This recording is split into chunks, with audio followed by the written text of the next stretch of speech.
नमस्कार दोस्तों, मैं सुमित तोंगड़ आपके अपने चैनल वर्दी आजकल पर आप सभी का स्वागत करता हूं। तो जैसे कि सभी बच्चों की डिमांड आ रही थी कि भैया अलंकार कोर करा दो, तो उम्मीद करता हूं कि अलंकार में जो भी इसमें कराया जाएगा उससे आपको बाहर कुछ मिलने वाला नहीं है। ठीक है, तो बिगर वक्त गवाए आज की वीडियो शुरू करते हैं। अलंकार की परिभाषा। ठीक है, किसी भी चीज़ को समझने से पहले हमें उसके बारे में परिचित होना बहुत ज़रूरी है कि अलंकार क्या होता है। समझो, आचार्य दंडी के अनुसार, ये कोई जरूरी नहीं है पेपर में ये पूछा जाएगा कि आचार्य दंडी के अनुसार या किसके अनुसार ये बताएगा, बस आपको यहाँ पे सिर्फ और सिर्फ परिभाषा से मतलब है। काव्य शोभाकरण धर्मान अलंकारान परक्षते, यानी काव्य की शोभा कराने वाला क्या है, धर्म जो है वो अलंकार है। इन्होंने अपने अकॉर्डिंग परिभाषा बताई है कि जो काव्य की शोभा कराने वाले वो धर्म क्या है, वो अलंकार है। ऐसी भामा के अनुसार क्या हुआ है, नकांतम भी निर्भसु विभाति वनिता मुखम, बिना आभूषण के स्त्री के मुख में सौंदर्य नहीं आता, उसी प्रकार बिना अलंकार के काव्य में चमत्कार नहीं आता। मतलब इन्होंने बताया कि जैसे स्त्री बिगर आभूषण के सौंदर्य नहीं बढ़ता, उसी प्रकार क्या होता है कि काव्य अलंकार के बिना काव्य में कोई चमत्कार नहीं आता। इस प्रकार उन्होंने तुलना करके बताई। वामन के अनुसार क्या है, दो प्रकार के इन्होंने बताए हम, एक अलंकृत अलंकार और एक अलंकृत अनन्य इति अलंकार। यानी इनका क्या मतलब, जो सौंदर्य दिलाए वही क्या है, आपका अलंकार है। इन्होंने इस तरीके से बताया है कि जो सौंदर्य दिलाए वही अलंकार है। अब कुल मिलाकर देखें तो आचार्य ऐसी विश्वनाथ के अनुसार क्या बताया, शब्दार्थ योर स्थिराय धर्मा शोभितम सायन, यानी अर्थात शब्द और अर्थ की विभूति बढ़ाने वाले अस्थिर धर्म को क्या कहते हैं, अलंकार कहते हैं। तो सबने अपने तरीके से अलग अलग तरीके से बताया है। कुल मिला के सबका कहने का क्या मतलब है कि काव्य की शोभा बढ़ाने वाला क्या कहलाता है, अलंकार कहलाता है। यानी अगर हम अलंकार को देखें तो अलंकार का शाब्दिक अर्थ क्या होता है, अलंकार का शाब्दिक अर्थ होता है गहना या आभूषण। क्या होता है, गहना या आभूषण होता है। जिस साधन से काव्य के सौंदर्य में वृद्धि होती है उसे क्या कहते हैं, अलंकार कहते हैं। जिस साधन से काव्य के सौंदर्य में वृद्धि होती है उसे क्या कहते हैं, अलंकार कहते हैं। सिंपल सी बात है। अब देखो, यानी अगर क्वेश्चन देखें, जैसे पूछा गया अलंकार की महत्ता के संबंध में इनमें से कौन सा कथन सही नहीं है, तो अलंकार से काव्य की सौंदर्यता में वृद्धि होती है, बिल्कुल सही बात है। अलंकार के बिना काव्य रचना संभव नहीं है, बिल्कुल सही बात है। अलंकार का काव्य सौंदर्य उत्पन्न करते हैं। अब ये बात जो है, काव्य में सौंदर्य उत्पन्न नहीं करते बल्कि क्या करते हैं, काव्य में वृद्धि करते हैं। क्या करते हैं, काव्य में वृद्धि, यानी अलंकार के होने से क्या होती है, काव्य के सौंदर्य में वृद्धि होती है, ना कि ये उत्पन्न करते हैं। क्लियर है। अब अलंकार से काव्य में रोचकता आती है, बिल्कुल आती है, और प्रभावशीलता यानी प्रभावशील भी होते हैं। तो सब सही है, लेकिन इसमें क्या है, ये आपका सी वाला ऑप्शन क्या हो जाएगा, ये गलत हो जाएगा। क्लियर है। नेक्स्ट क्वेश्चन देखो, अलंकार का शाब्दिक अर्थ क्या होता है, अलंकार का शाब्दिक अर्थ होता है गहना या आभूषण। ये मैंने आपको परिभाषा में बताया हुआ है। अगर अलंकार के कुल कितने भेद, अगर अलंकार के भेद की बात करें तो मुख्य रूप से दो भेद होते हैं, लेकिन वैसे कितने, ऐसे किसी में आपको याद देंगे तीन दिख जाएंगे। अलंकार कुल कितने, शब्द अलंकार, अर्थ अलंकार और उभय अलंकार। ठीक है, अगर पेपर में तीन आ जाए तो आप क्या लगाओगे, तीन ही लगाओगे। ठीक है, अलंकार के कितने भेद होते हैं, तीन। अगर तीन नहीं है तब जाके आप दो लगाओगे। क्लियर है। तो ये जिस तरीके से क्वेश्चन पूछा गया, दोनों तरीके से मैंने आपको बता दिया। शब्द अलंकार को पढ़ते हैं अब हम। जब शब्दों के माध्यम से काव्य में चमत्कार उत्पन्न हो तो वहां पे क्या होता है, शब्द अलंकार। नाम से पता चला शब्द अलंकार। अलंकार का मतलब क्या होता है, चमत्कार, काव्य में चमत्कार उत्पन्न होना।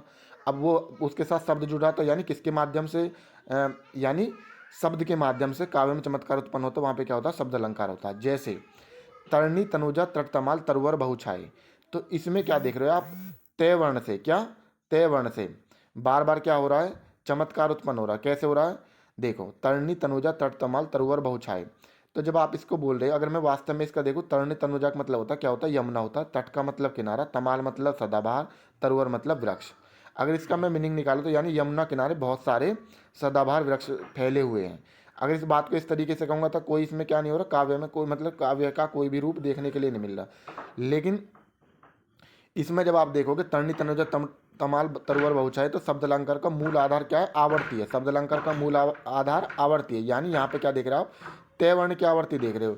कभी शब्दों की तो कभी क्या दिखेगी आपको, वर्णों की। ठीक है, कभी कभी क्या दिखेगी, यहाँ पे तय वर्ण की हो रही है तो ऐसी आपको क्या दिखेगी, कभी कभी आपको दिखेगी किसकी, कभी आपको शब्दों की आवर्ती दिखेगी तो कभी आपको वर्णों की दिखेगी। अब इनको हम वन बाय वन समझते हुए चलते। शब्द अलंकार आ गया, जहाँ शब्दों के माध्यम से काव्य में चमत्कार उत्पन्न हो तो वहाँ पे क्या होता है, शब्द अलंकार होता है।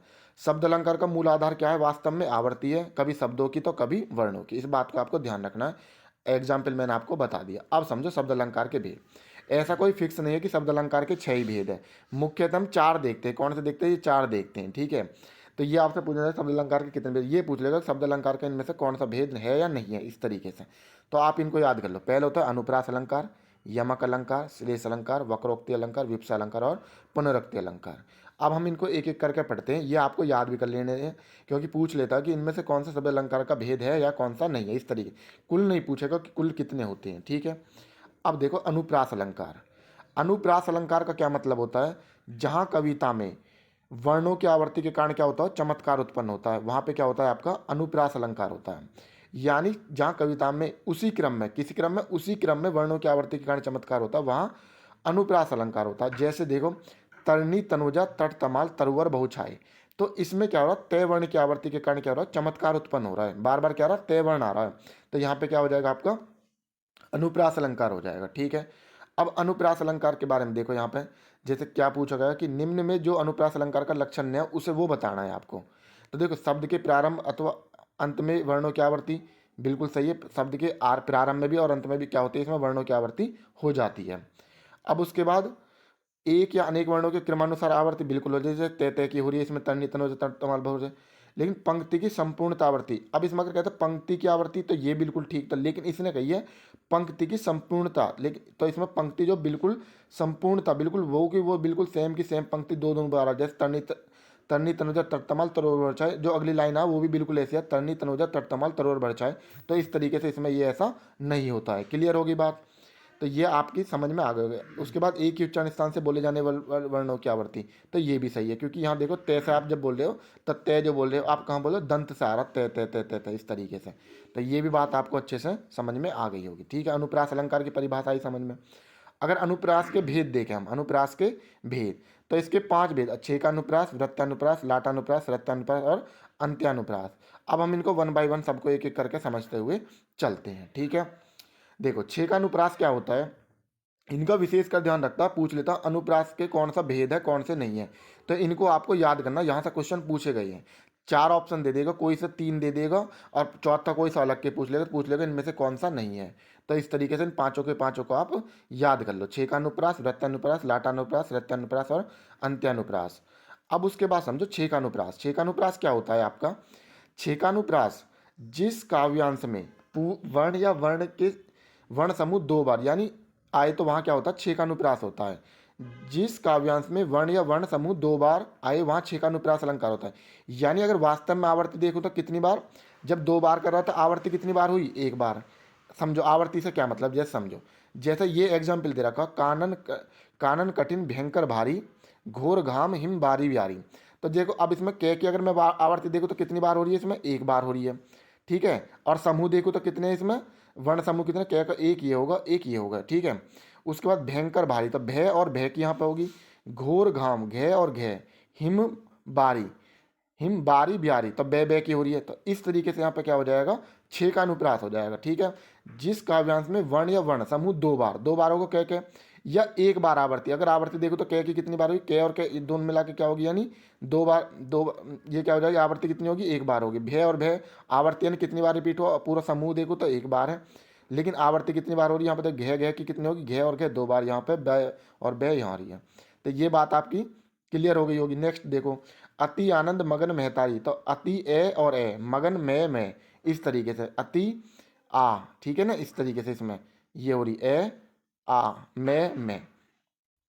चेतन कर चलना कुमारंग में कदम धरना नहीं, देखो इसमें चे की होगी, चे की होगी, कु के, यानी आवर्ती कितनी बार हो रही है, 2 बार ही हो रही है। अगर पुनरावृत्ति देखो तो कुल समूह कितना बन रहा है, चे और चे को मिलकर एक समूह बन रहा है, कै का 1 बार हो रहा है। तो वही जो बात इसकी परिभाषा में कही गई है कि जिस काव्यांश में वर्ण या वर्ण समूह 2 बार, कितनी बार हो रहा है, 2 बार, 1 बार आवर्ती हो, तो वहाँ पे क्या होता है आपका छः का अनुप्रास होता है। तो मैं की यहाँ पे ये देख रहे हो आप, मैं की मैं, और यहाँ पे देखो माल और माल, एक अगर आल आल देखो तो चाहे लास्ट में देखो या शुरू में देखो, तो यहाँ पे आल आल हो रहा है। उसके बाद मन, तो मिलते जुलते मन मानी का है ना, मन, इस तरीके से। क्लियर है, तो ये बिल्कुल एग्जाम्पल आपको अच्छे से याद कर लेना, इनसे बाहर आपको कुछ मिलने वाला नहीं है। तो ये आपका 6 का अनुप्रास क्लियर हुआ। उसके बाद आओ वृत्तानुप्रास, जिस काव्यांश में वर्ण या वर्ण समूह की अनेक बार आवर्ती हो, कितनी बार हो, अनेक बार। वहाँ पर फिक्स ही 1 बार क्या 2 बार दे रखी थी वर्ण की, है ना, और आवर्ती कितनी बार दे रखी, समूह कितनी 1 दे रखा था। लेकिन इसमें क्या वर्ण समूह की अनेक बार आवर्ती हो, जैसे देखो काले कुतिस कीट का कुसुम से कोई नहीं काम था। के है ना, इस तरीके से। तो यहाँ पे क्या होगा, ये आपका वृत्तानुप्रास होगा। तरनी तनुजा तट तमाल, तरु की तय की कितनी बार हो रही है, अनेकों बार हो रही है। चारु चंद्र की चंचल किरणें खेल रही जलतल में, तो च वर्ण की आवृत्ति बार बार हो रही है।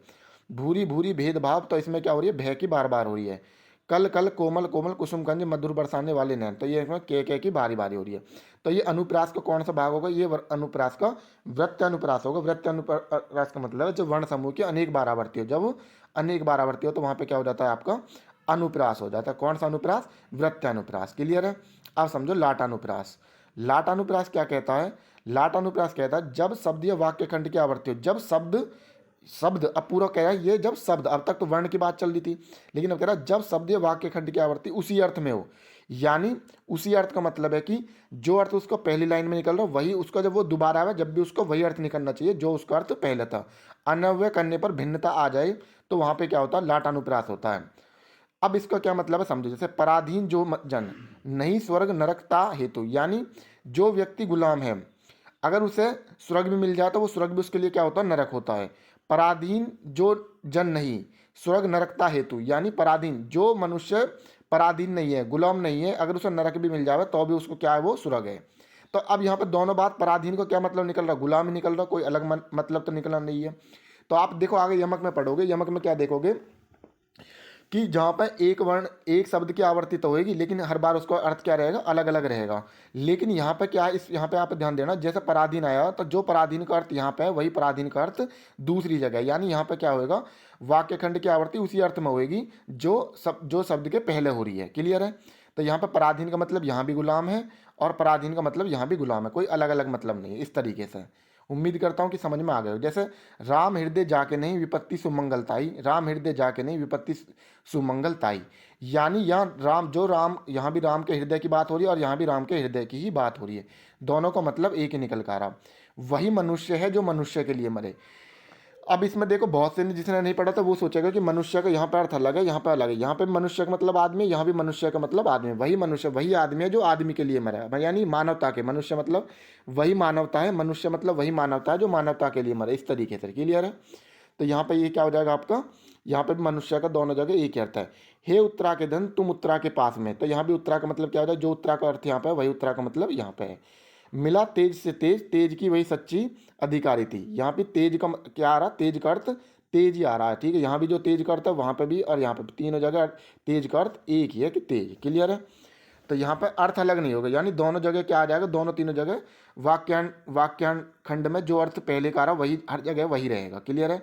तो ये आपकी उम्मीद करता हूँ ये चीज़ भी आपको अच्छे से क्लियर होगी। अब आते अंत्यानुप्रास में, मैं लास्ट में तक करते करते आपकी हर चीज़ क्लियर हो जाएगी, इससे बाहर आपको कुछ मिलने वाला नहीं है। ठीक है, अंत्यानुप्रास आ जाओ। अंत्यानुप्रास में क्या होता है, जब किसी छंद के अंत में, जब किसी छंद के अंत में एक जैसे स्वर या व्यंजन वर्णों का प्रयोग होता है तो उसे क्या कहते हैं, अंत्यानुप्रास अलंकार कहते हैं। एक जैसे स्वर या व्यंजन वर्णों का प्रयोग होता है और कब हो रहा है, ये कब हो रहा है, वाक्य के छंद के अंत में, छंद के अंत में। अब समझो कैसे, लगभग प्रत्येक काव्य में क्या होता है, अंत्यानुप्रासी अलंकार होता है। देखो आप देखोगे ना लास्ट मिलते जुलते, जैसे देखो, जिसने हम सबको बनाया, जिसने हम सबको बनाया, बात की बात में वह कर दिखाया। तो अब आया आया आगे दोनों जगह नहीं आया, तो इसमें क्या होगा, व्यंजन वर्णों का प्रयोग होगा और कहाँ पर हो रहा, अंत में। क्या हो रहा, अंत में। ये छंद के अंत में एक जैसे स्वर या व्यंजन वर्णों का प्रयोग होता है, जिसका भेद किसी को न पाए। तो इसमें आया आया लास्ट में क्या देगा, तुक मिलती हुई दिख रहे हो आप। जैसा बुंदेले हर बोलो के में हमने सुनी कहानी थी, खूब लड़ी मर्दानी वह तो झांसी वाली रानी थी। तो आनी आनी आ रहा इस तरीके से लास्ट में। जैसे जिसने हम सबको बनाया, बात की बात वह कर दिखाया, जिसका भेद किसी को न पाया। तो आया आया आ रहा इस तरीके से। तो इसमें क्या आ रहा, आया आया आया, इसमें लास्ट में पुनरावृत्ति होती हुई दिखेगी आपको। क्लियर है। तो ये आपका क्या हो जाता है, यहाँ पर ये आपका अंत्यानुप्रास भी क्लियर हुआ। एक एक के उदाहरण अच्छे से ध्यान से देख लोगे और इन उदाहरणों से बाहर कुछ मिलने वाला नहीं है, मैंने बिल्कुल मोस्ट इंपॉर्टेंट वही चीज़ बताई आपको। अब आओ श्रत्यानुप्रास। श्रत्यानुप्रास का मतलब होगा, क्या होएगा श्रत्यानुप्रास का मतलब, जब किसी पद, यानी जब किसी पद में एक ही उच्चारण स्थान वाले वर्णों की बार बार आवर्ती होती है तो वहाँ श्रत्यानुप्रास अलंकार माना जाता है। यह अनुप्रास में अत्यंत प्रिय लगता है। क्यों लगता है? सुनने में, है ना। इस तरीके से देखो, इस बात का क्या मतलब है कि एक ही पद में एक ही उच्चारण स्थान वाले, एक ही उच्चारण स्थान वाले से मतलब है। जैसे आपने तुलसीदास सीदत निज दिन देखत, इस वाले उदाहरण को देखो, देखत तुम्हारी निठुराई। जब आप इसमें देखोगे तो इसमें जो तय है क्या है आपका? तय और से और ने दे, ये जितने भी आ रहे हैं ये सब कहाँ से आ रहे हैं? आपके दंत से आ रहे हैं। दस से देखो निकल के, तय तथ धन वाले ने देखे आपने, धे, ये क्या है? इसमें आपको एक ही जगह से उच्चारण स्थान होते हुए दिखेगा, ठीक है। वर्णमाला का एक ही जगह से उच्चारण होते हुए दिखेगा, ठीक है। जैसे दिनांत, वे, दीनाना, दे, डे, देखो एक ही जगह से निकल के आ रहे हैं ये, ठीक है। तो इसको बोलते हैं, क्या बोलते हैं? इसी को बोलते हैं श्रुत्यानुप्रास, ठीक है। तो ये आपको परिभाषा से सीधा सीधा क्लियर हो रहा है। उम्मीद करता हूँ कि ये अच्छे से समझ में आपके आ गए होगा। यानी बस आपको परिभाषा ध्यान रखनी है। परिभाषा में जब किसी पद में एक ही उच्चारण स्थान वाले, तो देखो जैसे तुलसीदास, तय वहीं से आ रहा, सीधा तय वहीं से आ रहा, मतलब दंत के वहाँ से निकल के। ने भी देखो, ने पे भी जी वहीं पे लग रही है जहाँ पे तय पे लग रही है। इस तरीके से क्या हो रहा है? एक ही स्थान से उच्चारण निकलते हुए दिखा है, तो वहाँ पे आपका श्रुत्यानुप्रास होगा। क्लियर है? अब देखो इनके एग्जाम्पल समझ लेते हैं हम अब तक। अब जितने भी हमने पढ़ा सबके क्वेश्चन लगा लेते हैं अब तक जितने भी पूछे गए हैं, देखते हैं। अब आप देखो आप पे कितना आया है। वही मनुष्य है जो मनुष्य के लिए मरे, तो यहाँ पे मनुष्य का अर्थ अलग अलग नहीं है, यहाँ पे मनुष्य का अर्थ एक ही है। जब अलग अलग होता है तो वहाँ पे क्या होता है? यमक होता है आपका। लेकिन यहाँ पे मनुष्य क्या है? मनुष्य का अर्थ वही मनुष्य है जो मनुष्य के लिए मरे, तो दोनों जगह मनुष्य का मतलब मनुष्य है, तो इसमें क्या हो जाएगा? अनुप्रास। पाप प्रहार प्रकट कई सोई, तो पे की हो रही है तो क्या हो जाएगा? अनुप्रास हो जाएगा। कुल कानन कुंडल मोर इसमें क्या हो जाएगा? के वर्ण की आवृत्ति हो रही तो अनुप्रास हो जाएगा, ठीक है। पूत कपूत को तो का धन सच है, तो इसमें क्या हो जाएगा? लाटानुप्रास। क्या हो जाएगा? लाटानुप्रास। क्यों हो जाएगा? पूत कपूत तो का धन सच। यहाँ पे जो पूत का मतलब नीचे भी पूत का मतलब पूत ही है और नीचे भी पूत का मतलब पूत ही है, ठीक है। अब देखो धवनी मई करके गिरी कंदरा, तो इसमें क्या हो रहा है? इसमें आपका नीचे कलित कानन केली, तो इसमें क्या हो रही है? के वर्ण की आवृत्ति बार बार हो रही है, तो क्या हो जाएगा? वृत्तानुप्रास हो जाएगा। अब उसके बाद देखो शेष महेश गणेश दिनेश, इसमें क्या होगा? से लास्ट में क्या मिलता है? ए से आ रहा है, तो यहाँ पे क्या हो जाएगा? आपका अनुप्रास हो जाएगा, ठीक है। अब देखो जन्नी तू जन्नी, इसमें समझो जन्नी तू जन्नी भाई विधि सन कछु ने बसाए, तो यहाँ पे क्या हो जाएगा? आपका जन्नी का अर्थ पहली जन्नी और दूसरी जन्नी का अर्थ एक ही है, ठीक है, अलग अलग नहीं है। तो यहाँ पे क्या हो जाएगा? ये आपका यहाँ पे लाटानुप्रास हो जाएगा। क्या हो जाएगा? लाटानुप्रास। जहाँ अनेक व्यंजनों की एक बार स्वयं हुए क्रम से आवर्ती हो, तो वहाँ पे कौन सा होता है आपका? वहाँ पे आपका वृत्तानुप्रास होता है। क्लियर? जहाँ अनेक व्यंजनों की एक बार स्वरूपते हुए क्रम से आवर्ती हो, ठीक है। जैसे आपने देखा तरनी तनुजा तटतमाल तरुवर बहुचाय तय तय तय की हो रही थी, है ना। निम्न में कौन सा शब्द अलंकार है? शब्द अलंकार कौन सा है? अनुप्रास है आपका। ये आपने शब्द अलंकार में पढ़ा। अब इनसे रिलेटेड जितने भी क्वेश्चन है सबको देख लेते हैं।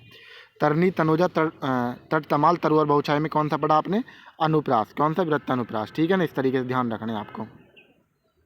नेक्स्ट देखो, नेक्स्ट कह रहा है चारु चंद्र की चंचल किरणें, चारु चंद्र की चंचल किरणें खेल रही जल थल में, तो च वर्ण की आवृत्ति हो रही है, तो इसमें कौन सा हो जाएगा? आपका अनुप्रास अलंकार हो जाएगा। उम्मीद करता हूँ कि ये भी आपको अच्छे से क्लियर हो गया होगा। अब नेक्स्ट आओ, नेक्स्ट में देखते हैं हम क्या। देखो कूलन में केली में कचरान में के वर्ण की आवृत्ति हो रही है, बस सिंपल ये देख लेना, तो कौन सा हो जाएगा? इसमें आपका अनुप्रास अलंकार हो जाएगा। कौन सा हो जाएगा? अनुप्रास अलंकार हो जाएगा, ठीक है। नेक्स्ट, अनुप्रास अलंकार क्या है? ये क्वेश्चन मैं आपको पहले भी करा चुका हूँ, पीछे भी। तो अनुप्रास अलंकार में क्या? व्यंजन वर्ण की आवर्ती होती है। क्या होती है? व्यंजन वर्णों की आवर्ती होती है, तो यही सही हो जाएगा, ठीक है। नेक्स्ट में क्या कह रहा है आपका? वो कह रहा है सो सुख सुजस सुलभ मोहि स्वामी, इसमें कौन सा हो जाएगा? से वर्ण की आवर्ती हो रही है, तो इसमें भी आपका क्या हो जाएगा? अनुप्रास अलंकार हो जाएगा। जहाँ वर्णों की आवर्ती बार बार होती है वहाँ पे क्या होता है? आपका अनुप्रास अलंकार होता है, ठीक है। ये अब तक के जितने भी क्वेश्चन आए हुए हैं अनुप्रास अलंकार संबंधित, मैंने आपको यहाँ पे वो सभी करा रहा हूँ, ठीक है।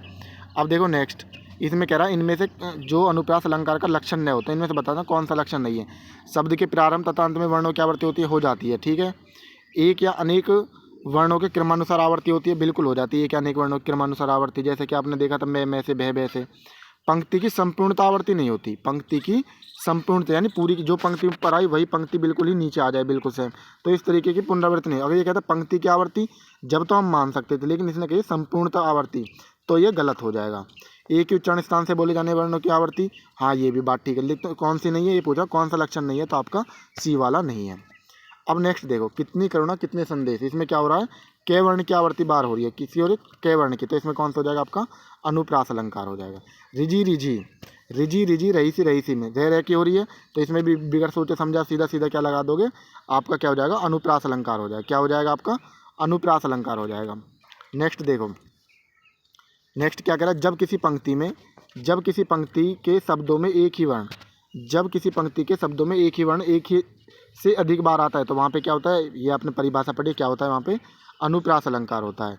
जब एक ही वर्ण की आवृत्ति बार बार होती है तो भी वहाँ पे भी क्या होता है, आपका अनुप्रास अलंकार होता है। क्लियर है, ठीक है, ये चीज़ आपको बहुत अच्छे से क्लियर हो रही होगी। अब मुदित मनोहर मानस, तो इसमें क्या आ जाएगा आपका, मैं शब्द की आवृत्ति हो रही है तो इसमें भी कौन सा हो जाएगा आपका, आपका अनुप्रास अलंकार हो जाएगा। इस वाले में कौन सा हो जाएगा आपका, अनुप्रास अलंकार हो जाएगा। ठीक है, अब नेक्स्ट देखो, ये जितने भी अब तक के आपके क्वेश्चन बने सब करा दिए गए इसमें। अब इसमें आपका कुछ बचेगा नहीं। ठीक है, यह पंक्ति में अनुप्रास अलंकार का उदाहरण कौन सा, तरनी तनुजा तट तमाल तरुअर बहुछाय, देखते ही लगा दोगे आप। ठीक है, मैया मोरी मैंने नहीं माखन खाया में कौन सा हो जाएगा आपका, इसमें आपका अनुप्रास अलंकार हो जाएगा, क्योंकि मैं वर्ण की आवृत्ति बार बार हो रही है, मैं वर्ण की आवृत्ति बार बार हो रही है। क्लियर है, अब देखो नेक्स्ट देखो, इसमें कह रहा हूँ अनुप्रास अलंकार का उचित उदाहरण पहचानिए। कौन सा है इसमें, कानन कठिन भयंकर भारी, क्योंकि के वर्ण की आवृत्ति हो रही है, ऊपर कहीं पे भी ऐसा नहीं हो रहा। सारंग ले सारंग चली, तो सारंग ले सारंग चली का मतलब है कि यहाँ पे जो सारंग जो आ रहा है, यहाँ पे सारंग का और यहाँ पे सारंग का दोनों जगह अलग अलग अर्थ निकल रहा है, इस वजह से उसमें नहीं होगा। तो किस में होगा, कानन कठिन भयंकर भारी में हो जाएगा। वर्णों के एक से अधिक बार आवृत्ति हो, एक वर्णों से एक बार से अधिक आवृत्ति किसमें देखी अभी आपने, अनुप्रास अलंकार में। ये पिछली बार यूपी कांस्टेबल 2017 में भी पूछा गया है। ठीक है, उसके बाद रघुकुल रीत सदा चली आई, रघुकुल रीत सदा चली आई, तो रे वर्ण की आवृत्ति हो रही है तो इसमें भी कौन सा हो जाएगा आपका, इसमें भी आपका अंत्यानुप्रास हो जाएगा। रघुकुल रीत सदा चली आई, प्राण जाए पर वचन न जाए। उसमें क्या बताया था अंत्यानुप्रास में, लास्ट में क्या आ रहा है, जैसे आई मिलता हुआ दिख रहा है अंत में आई, तो इसमें भी क्या हो रहा है, जाई। इस तरीके से देखो, अंत्यानुप्रास जब मैंने पढ़ाया तो वहाँ पे ये चीज़ बताई हुई है आपको। ठीक है, तो इसमें कौन सा हो जाएगा आपका, अनुप्रास का कौन सा, अंत्यानुप्रास हो जाएगा। नेक्स्ट देखो, नेक्स्ट में क्या कह रहा है, इनकी अधिकतर परिभाषा पूछता है, इसके प्रकार अनुप्रास के जो प्रकार बताए थे मैंने, इनकी डेफिनेशन पूछ लेता, सीधी सीधी परिभाषा। देखो, ये पेपर में पूछा गया, यूपीएससी 14 यूपीएससी में पूछा गया, जहाँ अनेक व्यंजनों की एक बार स्वरूपते हुए क्रम से आवृत्ति हो, तो वहाँ पे कौन सा होता है आपका, वहाँ पे आपका 6 का अनुप्रास होता है। तो जहाँ जो मैंने बताए हुए हैं उनको आप अच्छे से एक बार देख लोगे तो सब चीज़ आपकी क्लियर हो जाएगी। ठीक है, अब देखो वृत्तानुप्रास, तरनी तनुजा तमाल तरुअर बहुछाय, तो वृत्तानुप्रास हो गया इसमें। जैसे चारों चंद्र की चंचल खिरने में कौन सा हो जाएगा, वृत्तानुप्रास हो जाएगा आपका। जहाँ एक व्यंजन की आवृत्ति एक बार या अनेक बार हो तो वहाँ पे कौन सा होता है आपका, वहाँ पे आपका वृत्तानुप्रास होता है। वही चारों चंद्र की चंचल 6 वर्ण की आवृत्ति बार बार हो रही है। ठीक है, अब नेक्स्ट देखो, जहाँ एक व्यंजन की आवृत्ति एक या अनेक बार हो, जहाँ एक व्यंजन की आवृत्ति एक या अनेक बार हो तो वहाँ पे कौन सा हो जाएगा, वृत्तानुप्रास। क्लियर है, रघुपति राघव राजा राम, इसमें भी कौन सा हो जाएगा आपका, इसमें आपका अनुप्रास। अनुप्रास का भी कौन सा अभी देखा है आपने। ठीक है, उसके बाद आओ लाटानुप्रास, वही मनुष्य है जो मनुष्य के लिए मरे, तो वही मनुष्य मनुष्य मनुष्य 2 बार आ रहा है, लेकिन दोनों का अर्थ क्या है, यहाँ पे दोनों का अर्थ एक ही है, यानी मनुष्य का यहाँ पे भी मनुष्य अर्थ निकल रहा है, यहाँ पे मनुष्य निकल रहा है, तो यहाँ पे क्या हो जाएगा इसका अर्थ, यहाँ पे हो जाएगा आपका ये अनुप्रास हो जाएगा। ठीक है, तो नेक्स्ट देखो, जन्नी तू ही जन्नी, जन्नी तू ही जन्नी में क्या हो जाएगा आपका, इसमें आपका लाटानुप्रास हो जाएगा। जन्नी तू ही जन्नी, दोनों जगह जन्नी का अर्थ एक ही है। राम हृदय जाके नहीं विपदी सुमंगलता, ये मैंने वहाँ पे भी कराया हुआ है आपको। यहाँ पे भी राम हृदय का मतलब वही है कि भाई राम के हृदय की बात हो रही है, और जाके नहीं, राम हृदय जाके नहीं विपदी सुमंगलताई, तो यहाँ पे भी राम हृदय की बात हो रही है, तो इसमें भी क्या हो जाएगा आपका, यहाँ पे भी आपका ये सीधा सीधा अनुप्रास हो जाएगा। कौन सा अनुप्रास होगा अगर पूछा, अच्छा इसमें पूछा हुआ है कि भाई कौन सा अनुप्रास है, तो इसमें आपका क्या हो जाएगा, इसमें आपका लाटानुप्रास हो जाएगा। कौन सा हो जाएगा, लाटानुप्रास हो जाएगा। क्लियर है, उम्मीद करता हूँ यहाँ तक बहुत अच्छे से आपके क्लियर हो गया होगा। ठीक है, तो अब तक के जितने भी क्वेश्चन आए हुए वो सभी हमने इसमें देख लिए, और सारे की एक एक की हमने परिभाषा सभी की क्लियर कर ली। नेक्स्ट जो आपका बनता है यमक अलंकार, उससे संबंधित वीडियो आपको पार्ट 2 जल्दी मिल जाएगा। जय हिंद, जय भारत। तो आप सभी अनुप्रास अलंकार को बहुत अच्छे तरीके से देख चुके हैं, और जितने भी आज तक क्वेश्चन बने हैं उनसे संबंधित में सभी क्वेश्चन आप देख चुके हैं। तो अब यमक अलंकार को शुरू करते हैं, और जितना पढ़ाया जा रहा है बस इतना ही पढ़ना है, इससे बाहर आपको एक भी क्वेश्चन बाहर मिलने वाला नहीं है। तो शुरू करते हैं यमक अलंकार। जब किसी काव्य पंक्तियों में एक ही शब्द 2 या 2 से अधिक बार आए और उसका अर्थ हर बार भिन्न हो तो वहाँ पर क्या होता है, यमक अलंकार होता है। कहने का क्या मतलब है, जैसे आपने देखा था वही मनुष्य है जो मनुष्य के लिए मरे, तो वहाँ पे आपने मनुष्य का अर्थ सिर्फ मनुष्य ही देखा था, वहाँ पे उसका अर्थ अलग अलग नहीं आ रहा था। लेकिन यमक में क्या हो जाएगा, यमक में एक ही शब्द दो या दो से अधिक बार आएगा, लेकिन हर बार उसका अर्थ क्या होगा, भिन्न होगा। तो वहाँ पे आपका क्या होगा, यमक अलंकार होगा। और जितने भी उदाहरण आज तक बने मैंने सभी क्लियर कराए इसमें, ठीक है। समझो कि भैया अगर वो आ गया, ऐसे आ गया, आपको कोई डाउट नहीं करना, सिर्फ और सिर्फ यही उदाहरण पढ़ लेने, इनमें से ही पेपर में आएगा। देखो, आने वाले वक्त में दुर्लभ होगी यार, कर लो बुक एडवांस में, मेरी हिंदी की बुक 2-4। अब इसमें एक शब्द आया, क्या आया, बुक। कौन सा, बुक आया है कि कर लो बुक एडवांस में, मेरी हिंदी की बुक 2-4। एक तो ये वाला बुक आया है ये, और एक आया है बुक। इसमें एक बुक का मतलब है बुकिंग, कि मेरी बुक को बुकिंग कर लो, और एक बुक का मतलब किताब आया है। तो इस तरीके से यहाँ से 2 बार बुक आया और दोनों बार उसका अर्थ अलग अलग है। तो ऐसे उसमें कंडीशन में क्या हो जाएगा, आपका यमक अलंकार हो जाएगा। तुम्हारी नौकरी के लिए कह रखा था सालों से, सालों से, मतलब इसमें क्या है कि तुम्हारी नौकरी के लिए कह रखा था। ये जो सालों आया है, ये वाला सालों, एक सालों तो जो रिश्तेदार वाले साले होते हैं, वो वाला सालों, बहन का भैया, उससे कह रखा था। कब से कह रखा था, सालों से, ठीक है। तो एक जो साल है वो आ जाएगा आपका ईयर में, ठीक है।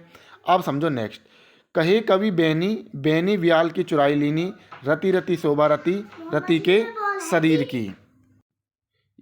यहाँ पर कवि जो बेनी है वो क्या बता रहे हैं कि कहे कवि बेनी, बेनी व्याल की चुराई लीनी, वो स्त्री के बारे में बताते हुए कहते हैं। यहाँ पे एक बेनी आया है, कवि का नाम है, और एक बेनी आया है चोटी, कि जो स्त्री की जो चोटी है वो किस तरीके से है, वो व्याल की चुराई लीनी, व्याल मतलब सांप की तरह लहराती हुई दिख रही है। तो बेनी बेनी के यहाँ पे दोनों अलग अलग अर्थ हैं। उसके बाद आया रति रति शोभा, सब रति के शरीर की, यानी रति रति मतलब, इस रति रति का मतलब है रत्ती भर, और सब रति के शरीर की, यानी दूसरा जो रति आया वो कैसा आया, वो कामदेव आया। उसका अर्थ क्या निकल रहा है, यानी उसके जो रति रति शोभा सब रति के शरीर की, यानी रत्ती भर शोभा नहीं है, किसकी, सब रति के शरीर की, यानी कामदेव के शरीर के बराबर। मतलब इस तरीके से यहाँ पे जो रति रति का अर्थ है वो रत्ती भर है, और जो रति का यहाँ पे अर्थ है वो कामदेव है, ठीक है। ये भी एग्जाम्पल आपको क्लियर होगा। ये आपने ज़्यादातर सभी के यही ध्यान रहता है। कनक कनक ते सौगुनी, मादकता दिखाए, या खाए बोराए, वा पाए बोराए। यहाँ पे एक कनक का मतलब धतूरा, धतूरा मतलब जहर, और एक कनक का मतलब है सोना।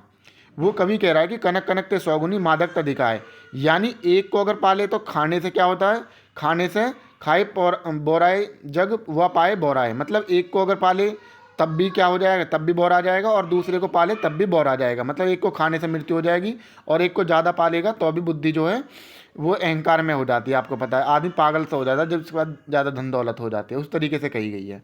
बस आपको कनक कनक का यहाँ पे दोनों जगह अलग अलग है, एक कनक का मतलब सोना, एक का मतलब धतूरा।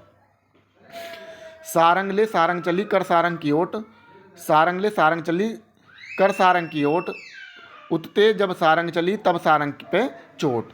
तो यहाँ पे सारंग का, एक सारंग का मतलब क्या है, दीपक है, एक सारंग का महिला है, और एक सारंग का मतलब साड़ी है। यानी वो कह रहा है कि जब दीपक के लेकर चली, कौन चली, महिला लेकर चली, और कैसे चली, साड़ी की ओट में। उतते जब सारंग चली, और उधर से जब वो सारंग मतलब जो हवा चली, तब सारंग पे चोट। तो क्या हुआ, तो वो जो दीपक है वो क्या हो गया, वो यानी तब सारंग पे चोट, यानी वो दीपक जो है उसकी जो गति जैसे जल रहा होगा तो वो क्या हुई, वो डगमगा गई। मतलब इस तरीके से यहाँ से कहने का मतलब है इसका। तो आपको सब जगह क्या है, सारंग का अलग अलग अर्थ हुआ यहाँ पे, यही आपको ध्यान रखना है। इनको एक एक उदाहरण को अपने दिमाग में बसा लो, इनसे बाहर उदाहरण कोई भी पूछा नहीं है, और नहीं आज तक कभी कोई बना। काली घटा का घमंड घटा, अब इसमें क्या है, एक घटा का अर्थ क्या है, बादल वाला, और एक घटा का मतलब है कम करना, यानी काले बादलों का घमंड जो है कम हो गया। मतलब इस तरीके से काली घटा का घमंड। तेरी बरछीने हैं खलन के, इसमें क्या, तेरी बरछीने हैं खलन के में एक बरछीने का मतलब है तलवार है, एक है बलहीन, कि तेरी बरछीने हैं खलन के। तो एक बरछीने तलवार और एक बरछीने का अर्थ है बलहीन, ठीक है। कबीरा सोई पीर है, जे जाने पर पीर, जे पर पीर न जानिए सो काफिर बेपीर। कबीरा जी कह रहे हैं कि कबीरा सोई पीर है, कबीरा मतलब सोई पीर है। कबीरा क्या करे, एक पीर का मतलब यहाँ पे संत है, जो जाने पर पीर मतलब एक पीर का मतलब यहाँ पे क्या होगा, पीड़ा। कबीर कह रहे हैं कि वही संत है जो जाने पर पीर, जो दूसरे की पीड़ा जानता है। जो पर पीर न जानिए, जो दूसरे की पीड़ा के बारे में जाने, सो काफिर बेपीर। तो वो कैसा है, वो काफिर बेपीर है, ठीक है। एक पीर का मतलब पीड़ा है, और एक पीर का मतलब संत है। ऊधो जोग जोग हम नाही, यहाँ पे क्या कह रहे हैं, जब आपको पता है कृष्ण जी अपना जो न्यूज़ थे एक तरीके से वो किसके माध्यम से भेजते थे, उद्धव के मन से भेजते थे। तो उद्धव जी जब अपनी बात गोपिकाओं से कहते थे, गोपिका को यहाँ वही बात कह रही है कि जो उद्धव उनको ज्ञान दे रहे हैं, वो कह रहे हैं उद्धव जोग जोग हम नहीं, कि जो आप योग की बात करें, किसकी बात करें, योग की बात करें, वो हमारे योग्य नहीं है। तो एक जोग का मतलब योग है और एक जोग का मतलब योग्य है। ठीक है, नेक्स्ट देखो, ऊंचे घोर मंदिर के। अब ये जो आपको इसके अलग अलग उदाहरण देखेंगे। ठीक है, ये उसके कवि ने अपनी रचना में, भूषण कवि हैं, उन्होंने एक अपनी रचना में, एक अपनी कविता में उन्होंने इस बात का वर्णन किया है कि एक रानी थी, वो क्या करते हैं जब वो जंगलों में चली जाती है। ठीक है, उसे जो है एक बादशाह, जब बादशाह के डर से जब बादशाह उन पर आक्रमण कर देता था, वो जंगलों में जाकर रहने लगते हैं। तो वहाँ की बात करी जा रही है ये। ठीक है, देखो इसमें सारे मैंने एक जगह ही कर दिए, सभी एक ही उसी से है ये। ऊंचे घोर मंदिर के अंदर रहने वाली ऊंचे घोर मंदिर के अंदर रहती है, ऊंचे घोर मंदिर के अंदर रहने वाली ऊंचे घोर मंदिर के अंदर रहती है। तो वो कवि कह रहे कि जो ऊंचे यानी मंदिर मतलब महलों के अंदर रहती थी, ऊंचे घोर मंदिर के अंदर रहती है, यानी एक मंदिर का मतलब महल है और एक का मंदिर का मतलब गुफा है, कि आज वो किस में रह रही है, आज वो गुफाओं में रह रही है। कंदमूल भोग करे, कंदमूल का मतलब है यहाँ पर कि जो स्वादिष्ट भोजन करती थी, कंदमूल भोग करे। तो इस कंदमूल का मतलब कि आज वो जड़ पत्ते खाते। तो दोनों जगह कंदमूल का अर्थ अलग अलग निकल कर आ रही है। 3 बेर खाती थे, वो 3 बेर खाती है। जो कभी 3 बार खाती थी, बेर मतलब यहाँ पे 3 बार खाती थी, वो 3 बेर खाती है। आज वो जो बेर जो फल है, उस बेर की बात हो रही है कि आज उन्हें खा के अपना टाइम काट रही है। भूषण शिथिल अंग, भूषण शिथिल अंग, भूषण शिथिल अंग, इस भूषण का क्या अर्थ है, एक भूषण का मतलब जो कभी आभूषणों को पहनकर अपने शरीर पर क्या करती थी, आभूषण पहने रखती थी। भूषण शिथिल है, आज उसका जो लेकिन आज शरीर कैसा है, आज वो भूख से शिथिल है। किससे, आज वो भूख से शिथिल हुई पड़ी है। बीजन डुलाती तेवे बीजन डुलाती है, यानी जिसके आगे पीछे कभी क्या करते थे, बीजन मतलब पंखे हिलते डुलते थे, बीजन डुलाती है, आज वो क्या कर रही है, आज वो निर्जन भूमि पर घूम रही है। एक बीजन का मतलब पंखा और एक बीजन का मतलब निर्जन भूमि। भूषण बनत शिवराज वीर तेने त्रास, नगन जड़ाती हुए नगन जड़ाती है। मतलब भूषण बनत शिवराज वीर के, इसे आप नगन जड़ाती है, वो नगन जड़ाती है। एक नगन जड़ा का मतलब कभी नगन जड़े हुए वस्त्र धारण करती थी, लेकिन आज कैसी है, नगन जड़ाती है, बगैर वस्त्रों के। आज वो बगैर वस्त्रों के, नगन मतलब वो नगन वस्त्र मतलब उस तरीके से बगैर वस्त्रों के। तो आज कैसे वो नगन जड़ाती है। तो इन्हीं को आप बिल्कुल इस पंक्ति को, ये पूरे को याद कर लोगे तो ये आपके बहुत अच्छे से यहाँ से आपका ये क्लियर हो जाएगी सारी बात जितनी भी मैंने बताई है। अगर आप इसे कभी भी देखोगे, अगर आप अपने नोट्स बनाओगे, तो मैंने हर उसका अर्थ इसमें लिखा हुआ है हर तरीके से अच्छे से, जाके आपसे कन्फ्यूजन ना हो। नेक्स्ट देखो, भजन कहो तातो भजो, भजो न एक बार, दूरी भजन जातो कहो, सो तू भजो गवार। इसका क्या मतलब है कि भजन कहो तातो भजो, भक्ति का मतलब भजन के लिए किससे कहो, एक यहाँ पे भजन का मतलब आ रहा है भक्ति, और यहाँ पे भजो मतलब भाग गया, जिससे मतलब भक्ति करने के लिए कही कि वो क्या कहे, वहाँ से भक्ति के नाम पर वो भाग गया। भजो न एक बार मतलब प्रभु को भजन एक बार भी नहीं किया गया। दूरी भजन जाते कहो, मतलब दूरी, यहाँ पे जो भजन आ रहा है विषय वासनाओं की वस्तु के लिए कहे, सो तू भजियो गवार। तो जिससे मतलब भगने के लिए कही, उससे आप एक बार भी नहीं भगे, सो तू भजियो गवार। तो यहाँ पे एक भजन का मतलब भक्ति है, एक भजियो का मतलब भाग गया।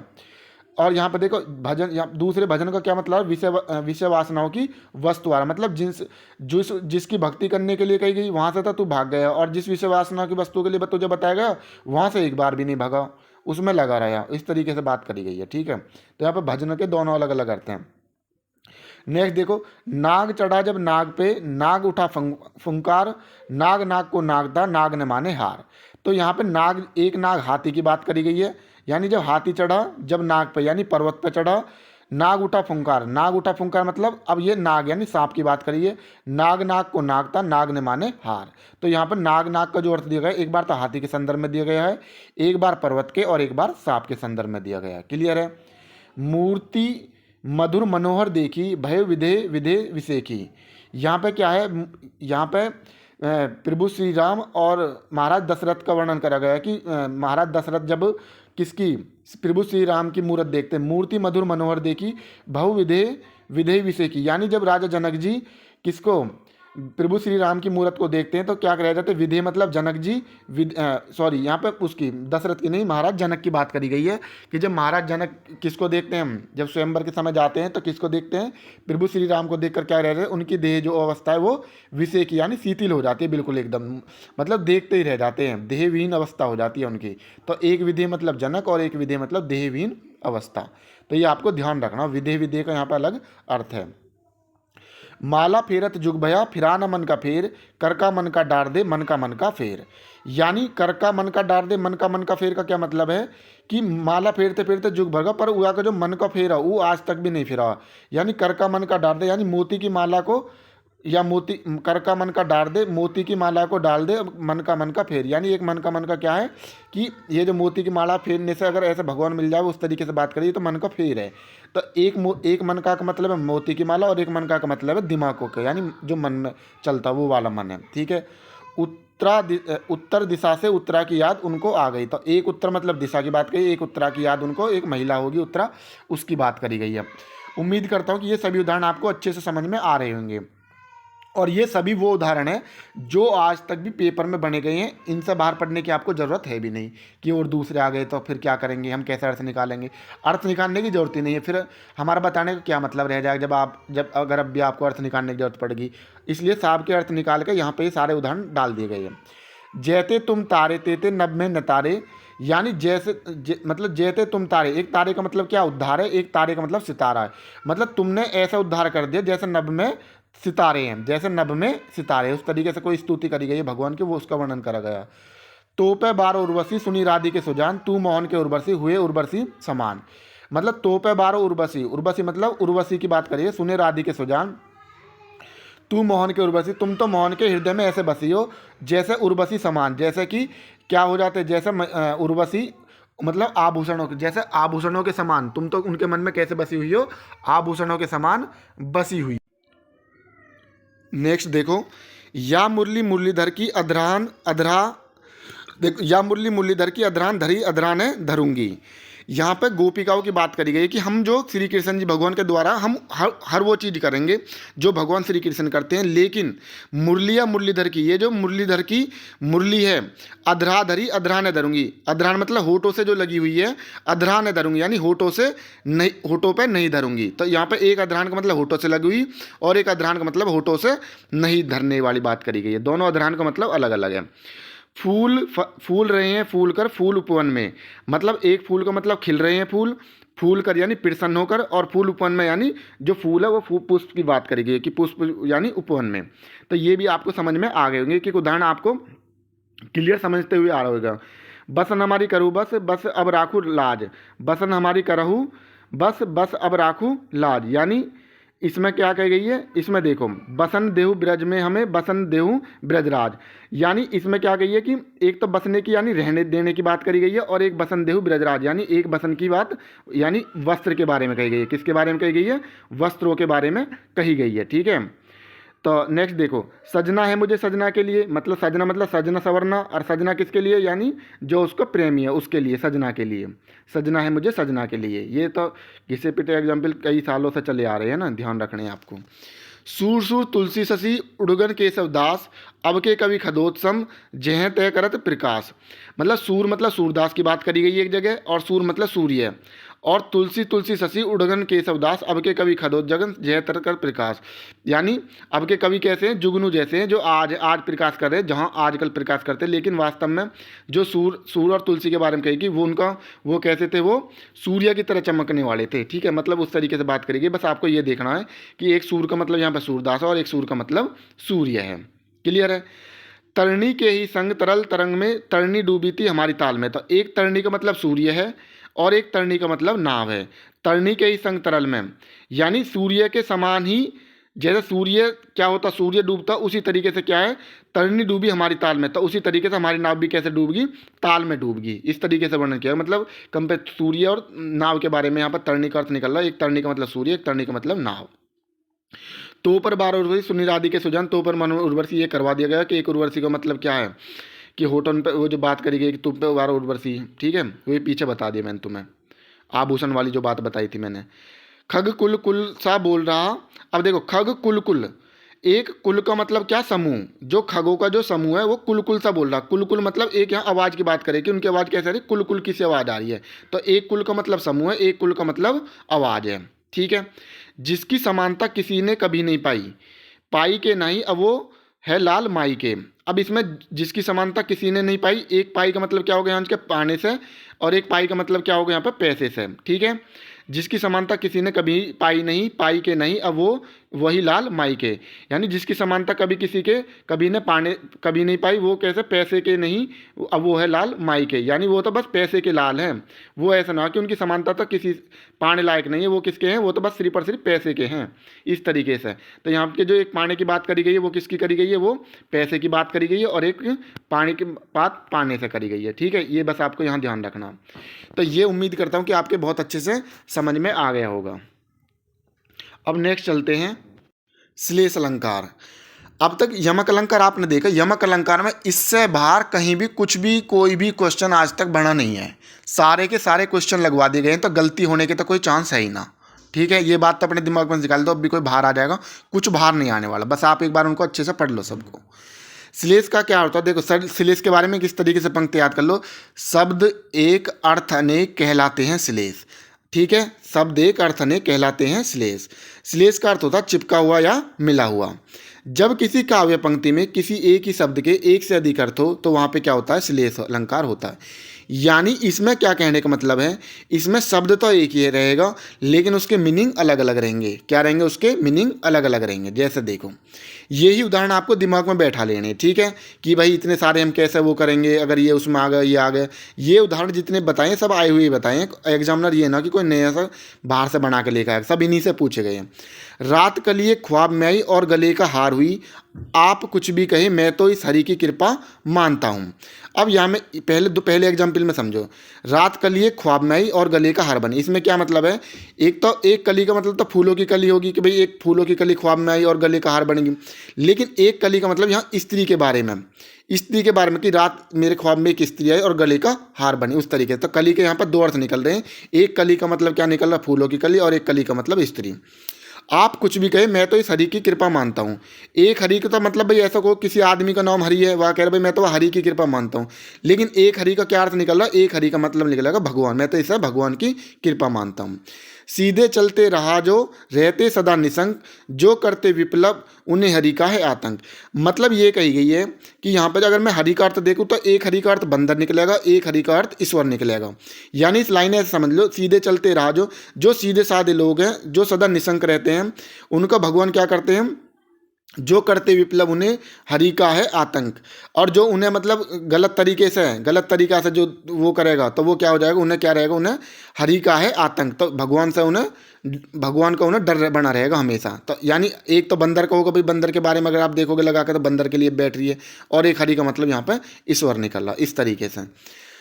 चरण धरत चिंता करत भावत नींद न सोर, सुबरन को खोजत फिरे कवि व्याभी चोर। इसका क्या मतलब है, यहाँ से सुबरन के तीन अर्थ निकल रहे हैं, एक तो सुवर्ण, सुवर्ण यानी वर्ण, सुवर, ठीक है, और एक सोना। मतलब ये बात कही गई, चरण धर चिंता कर भावत नींद सोर, जो मतलब इन तीन चीज़ों के बारे में, इन तीन चीज़ों के बारे में किस किस को चिंता रहती है, कवि को क्या चिंता रहेगी, कवि क्या खोजेगा, सुवर्ण यानी अच्छे वर्णों की खोज में रहेगा। व्यभिचारी जो मतलब ठरकी आदमी होगा वो क्या करेगा, वो सुवर यानी सुवर के मतलब, सुवर का मतलब है कि अच्छी एक सुकन्या के चक्कर में, मतलब इस तरीके से एक सुंदर मतलब स्त्री उसके बारे में वर्णन करा गया। और चोर किसकी खोज में रहेगा, सोने की में रहेगा, गोल्ड वाले सोना की, ठीक है। तो तीनों चीज़ यहाँ पर सुबरन का मतलब तीनों अलग अलग निकल के आ रही हैं। अब नेक्स्ट देखो, जो रहीमन गति दीप की कुल कपूत गति सोए, जो रहीम गीत दीप की कुल कपूत गति सोए, बारे उजियारो लगे बड़े अंधेरो। ये कह रहे हैं यहाँ पर रहीमदास जी कह रहे हैं कि जैसे जलते हुए दीपक की गति होती है, ऐसी क्या होती है घर में कपूत की होती है।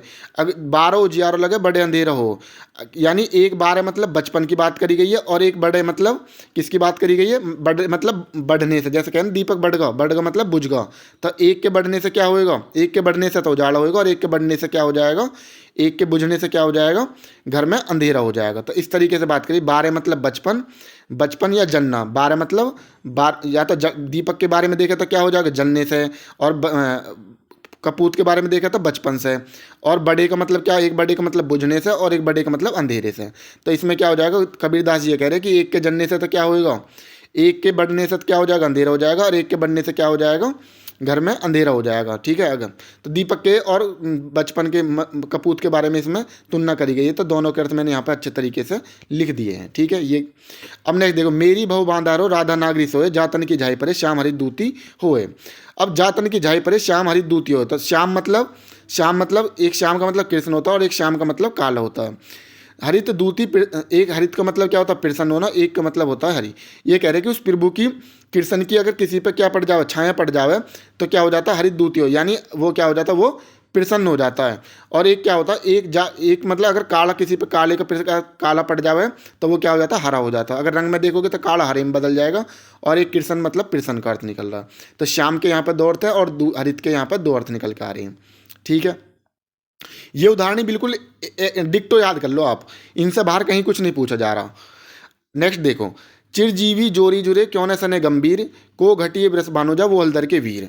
यहाँ पे बात करी गई चिरजीवी जोरी जुरे क्यों न सने गंभीर, कि यहाँ पे बात करी गई है कि भाई उनका भला होएगा कैसे ना हो, वो लंबी उम्र क्यों ना जिए।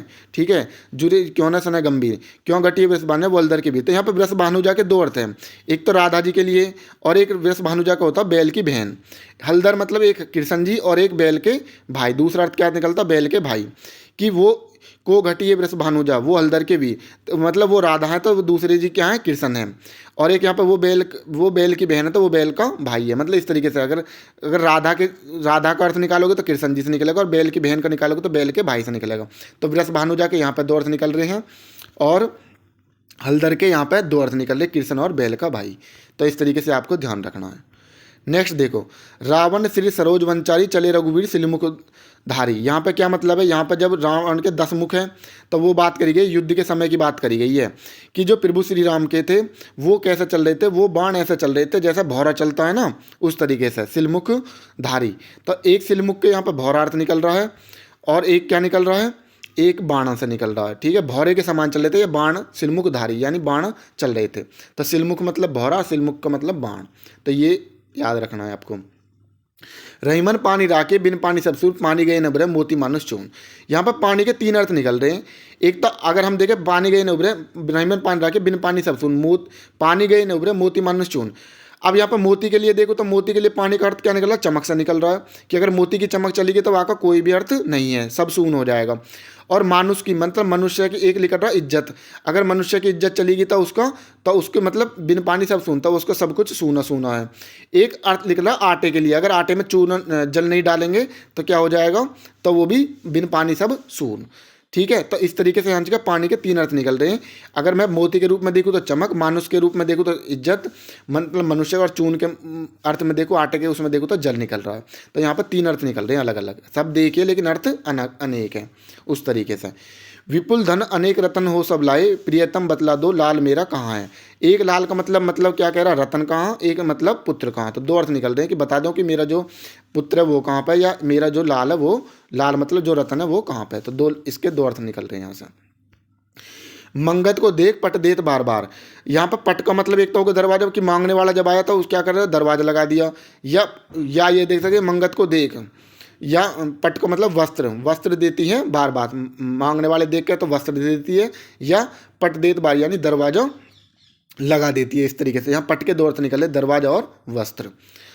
नव जीवन दो घनश्याम में, नव जीवन मतलब नया जीवन दो, या एक नव जीवन का मतलब कि अंधकार दूर कर दो। 2 अर्थ निकले, एक तो नया जीवन या एक अंधकार दूर कर दो। अजो तरियोना ही रहो श्रुति सेवक इकरंग नाक बसी। ठीक है, ये छोड़ो, ये आया नहीं है, इसका कोई अर्थ नहीं है। नेक्स्ट देखो, जो घनीभूत पीड़ा थी मस्तक में स्मृति से छाई, दुर्दिन में आंसू बनकर आज बरसने आई। जो घनीभूत पीड़ा थी मस्तक में स्मृति से छाई, दुर्दिन में आंसू बनकर आज बरसने आई। दुर्दिन मतलब वर्षा ऋतु में, और एक मतलब होता है बुरे दिन। एक मतलब क्या होता है, दुर्दिन मतलब बुरे दिन। जो घनीभूत पीड़ा थी मस्तक में स्मृति से छाई, दुर्दिन में आंसू, यानी बुरे समय में क्या हुई, वर्षा ऋतु में आंसू बनकर आई, आज बरसने आई। मतलब एक अगर बुरे दिन में क्या हुआ, आज बरसने आई। तो इस तरीके से यहाँ पर किसकी बात करी गई, एक दुर्दिन मतलब वर्षा ऋतु की बात करी गई और एक दुर्दिन मतलब बुरे दिन की बात करी गई है। दोनों का अर्थ अलग अलग है यहाँ पर। ठीक है, मधुबन की छाती देखो सूखी इसकी कितनी कलियां। अब यहाँ पे कलिया का क्या मतलब है, कलिया के यहाँ दो अर्थ निकल रहे, एक कलिया का मतलब कली और एक कली का मतलब यौवन की पहली अवस्था। ठीक है, मधुबन की छाती देखो सूखी इसकी कितनी कलियां, तो एक कली का मतलब, कलिया का मतलब कली और एक मतलब यौवन की पहली अवस्था। ठीक है, इसे अगर आप पढ़ोगे ये पूरी की पूरी हरिवंश राय बच्चन जी के जो बीत गई वो रात गई उसमें है ये। ठीक है, आप उसे पढ़ लेना पूरी को एक बार। अगर माया महाठगनी हमें जानी, त्रिगुण फांस के लेकर डोले बोले मधुरबानी। इसका मतलब है त्रिगुण मतलब तीन धागों वाली रस्सी। माया मतलब कैसी है, माया उस तीन धागे वाली रस्सी की तरह है जो डोले बोले मधुर बानी। ठीक है ना, उस तरीके मतलब अपने चक्कर में फंसा लेती है। एक त्रिगुण का मतलब तीन गुणों की बात करेंगे। तीन गुण कौन कौन से होते हैं, सतह गुण, रजोगुण और तमोगुण। तो यहाँ पर एक तो तीन धागों वाली रस्सी का अर्थ निकल रहा है और एक तीन गुण वाली। अगर तो दोनों से मिला के देखोगे दोनों के उसमें अर्थ निकल रहा। तो यहाँ पे ए शब्द एक है लेकिन अर्थ अनेक है, तो इसमें भी क्या कहलाएगा आपका श्लेष होगा ये भी। अब नेक्स्ट समझो, पी तुम्हारी मुखबास तरंग आज बोरे भोरे सहकार। पी तुम्हारी मुखबास आज, बोरे का मतलब क्या है, बोरे के यहाँ पे एक होता है मस्त होना, बोरे का मतलब मस्त होना। एक होता है मंजरी यानी आम का जो बोर होता है। ठीक है, सहकार मतलब आम। ठीक है, तब भौरे के बारे में बात करिए कि भौरा क्या होता है, मस्त हो जाता है आम में खा के, क्या हो जाता है, मस्त हो जाता है। ठीक है, और एक आम का और एक दूसरा अर्थ क्या निकलेगा, आम का बोर निकलेगा।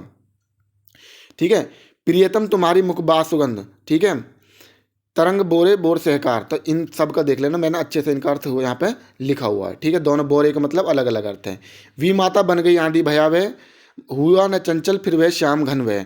तो यहाँ पे देखो, विमाता मतलब सौतेली माँ की बात करी जा रही है, यहाँ पे कोई अर्थ नहीं निकल। यहाँ पे देखो, हुआ न चंचल फिर वह श्याम घन में बादल। एक तो श्याम मतलब है काले बादल की बात करी गई है, एक श्याम मतलब भगवान श्री राम की बात करी गई। तो यहाँ श्याम घन के दो अर्थ निकल के आ रहे हैं। ठीक है ना, विमाता बन गई वे आंधी भय, यानी अगर मैं प्रभु श्री राम के रूप में देखूँ तो वो जो सौतेली माँ यानी केकई है ना, केकई की अगर देखा तो क्या होगी उनके उसमें, वो सौतेली माँ। तो वो उनकी तरह कैसे बन गई, एक तरीके से एक भयानक आंधी की तरह बन आई उनके जीवन में। ठीक है, हुआ न चंचल पे श्याम घन वह।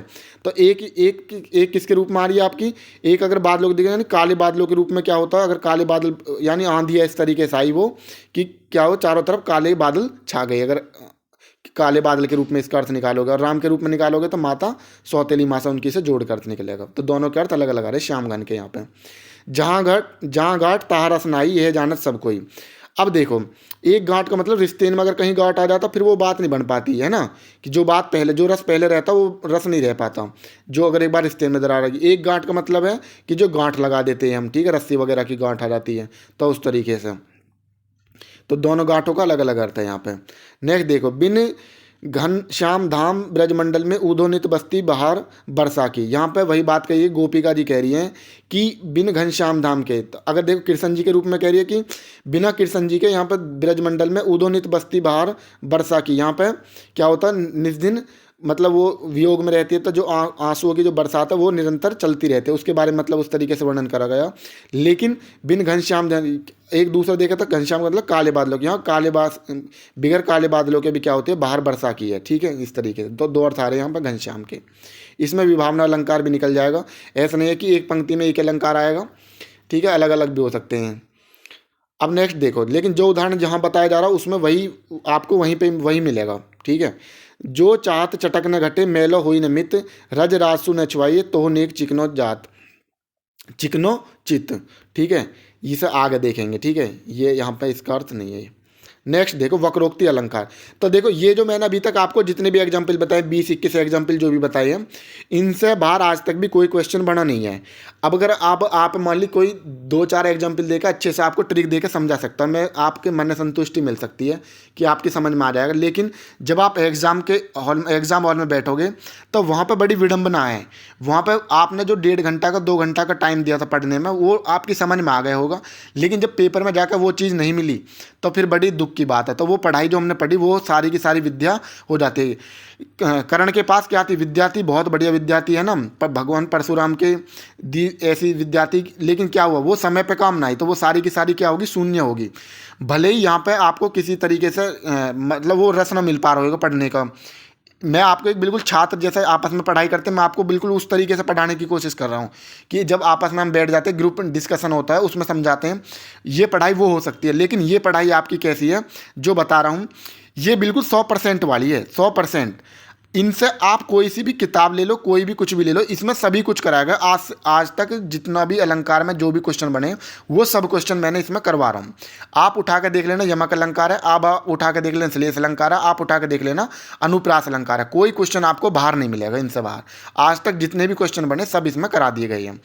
अगर आप अपने रस के लिए 10-12 क्वेश्चन उनके पढ़ लो, कोई दिक्कत नहीं। मैं किसी की यहाँ पे आलोचना नहीं कर रहा, लेकिन एक मैं आपको मजबूती बात बता रहा हूँ कि मजबूताई किस में है। नेक्स्ट देखो, वक्रोक्ति अलंकार। वक्रोक्ति अलंकार क्या होता है? वक्रोक्ति का अर्थ है वक्र उक्ति, यानी टेढ़ी मेढ़ी उक्ति। मतलब कहने का क्या है, जब किसी के कथन का कोई दूसरा पुरुष श्लेष या काकु यानी उच्चारण के ढंग से दूसरा अर्थ करे तो वहाँ पे वक्रोक्ति अलंकार होता है। मतलब यहाँ क्या कहने का यूँ है, कहा कुछ और जाए, समझा कुछ और जाए, यानी कहता आप कुछ और रहे हो और अर्थ कुछ और निकाल ले वो। ठीक है, यानी वक्रोक्ति के दो भेद होते हैं, श्लेष वक्रोक्ति और काकु वक्रोक्ति। अब यहाँ पे पेपर में जरूर ना श्लेष वक्रोक्ति पूछ ले, इस श्लेष के उदाहरण वक्रोक्ति में दे देगा, काकु के भी वक्रोक्ति करके पूछ लेगा। ठीक है, अब इनको समझते हैं। वक्रोक्ति यानी पहले आते हैं श्लेष वक्रोक्ति, यानी कहवे कुछ और समझे कुछ और। श्लेष वक्रोक्ति के बारे में देखो, नेक्स्ट देखो श्लेष वक्रोक्ति क्या कह रहा है। एक कबूतर देख हाथ में, पूछा कहाँ अपर है, उसने कहा अपर कैसा, वह तो उड़ गए सपर है। यहाँ पर जहांगीर और नूरजहाँ की बात करी गई। जब जहांगीर बाहर जाते हैं घूमने के लिए तो वो अपने दो कबूतर हैं, दो कबूतर में से दोनों के दो नूरजहाँ पकड़ा जाते हैं। अब नूरजहाँ से क्या होता है, एक कबूतर मतलब उनमें से चला जाता है, एक कबूतर उड़ जाता है। तो जब जहांगीर आकर पूछते हैं, एक कबूतर कहाँ देख हाथ में, पूछा कहाँ अपर है, उसने कहा अपर कैसा, वह तो उड़ गया सपर है। तो एक अपर का मतलब होता है बिना पंख वालों, बिना पंख वाला। वो कह रहे हैं, जहांगीर कह रहे हैं कि बिना पंख वाला, वो जो बिना पंख वाला था वो कहाँ पे गया, वो कबूतर। लेकिन नूरजहाँ क्या समझती है, नूरजहाँ समझती है कि एक अपर का मतलब है बिना पंख वाला। कौन सा? बिना पंख वाला, कि वो तो वो क्या समझ जाते हैं कि ये बात कर रहे हैं कि बिना पंख वाले का। तो उन्होंने कह रही, फिर नूरजहाँ कह रही कि वो बिना पंख वाला कहाँ, वो तो पंखों वाला था, वो तो उड़ गया। तो एक अपर का मतलब क्या हो जाएगा, दूसरा। एक मतलब वो दूसरा वाला कहाँ है, वो तो कह रहे हैं, जहांगीर कह रहे हैं कि वो दूसरा वाला कहाँ गया। लेकिन वो अपर का मतलब क्या कह रहे, वो समझते हैं कि ये कह रहे हैं कि बिना पंख वालों कहाँ गया।